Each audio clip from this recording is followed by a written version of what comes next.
Jetzt hallo miteinander, ich bin gerade wieder unterwegs in der Natur und genießt es wie die Sau. Aber andererseits habe ich auch ein wenig ein schlechtes Gewissen, weil, was sagen jetzt Nachbarn, wenn ich unterwegs bin?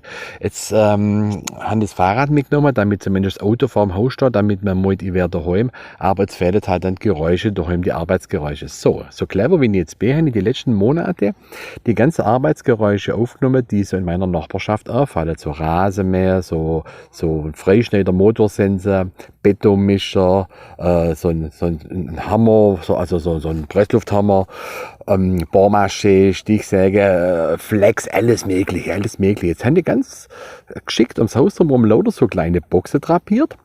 Auch in Gebüschen, damit es überall der Schall mal woanders herkommt. So, und wenn ich jetzt unterwegs bin, kann ich immer ferngesteuert über Bluetooth daheim, über mein Handy und also meine Uhr, die ist mit dem Handy verbunden, während dem Fahrradfahren oder während dem Spazierlaufen Knöpfe drücken und dann kommentiert jene Geräusche, werden dann daheim abgespielt und Leute sagen, wow, der Axel schafft wieder wie so. Ein Trick ist zum Beispiel auch, dass man ein bisschen in Mittagspause neu schafft, da fällt man auch auf und vielleicht auch, bevor die Mittagspause aufhört, schon wieder anfängt, da fällt man auch auf. Ganz guter Trick. Was ich jetzt auch noch gekauft habe, das ist ein Anhänger fürs Auto und den stelle ich immer mal wieder platzieren, den ganz anders vor dem Haus, mal da vor der Garage, mal vor der Einfahrt, mal hier, mal da, durch Steu rein, durch wieder Steu raus, so damit es aussieht, dass ich den Ding immer bewege.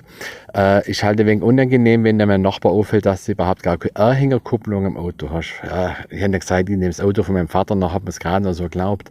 Einen Schubkarren habe ich jetzt auch vors Haus gestellt und den kippe ich mal wieder und tue ihn mal wieder nachstellen, dann tue ich mal wieder ein wenig Grillzeug rein, das Grillzeug wieder raus, das Grillzeug auf mich und hin und her. Also ich schaffe schon ein bisschen etwas.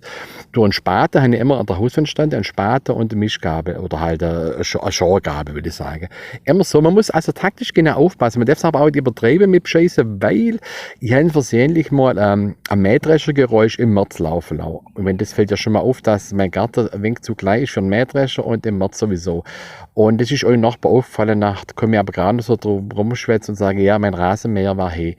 Ein Schneefräsegeräusch sollte man auch im Sommer laufen lassen, wobei das auch bei uns auf der Alp noch glaubwürdig wäre, dass man auch vielleicht mal eine Schneefräse nur im Mai oder Juni benutzt und einen Laubbläser.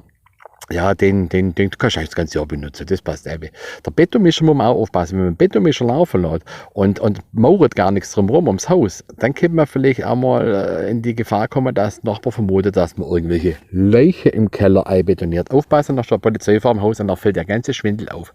Nein, man muss alles in Maßen machen und jetzt, es ist schon 3/4, ich muss gerade mal geschwind den Rasenmäher einschalten, wenn Hans mal Rasen gemäht, beziehungsweise das Geräusch laufen lassen, das war vor 3 Wochen. Ja, also lasse der Rasenmäher, Timer auf 1,5 Stunden, das ist glaubwürdig.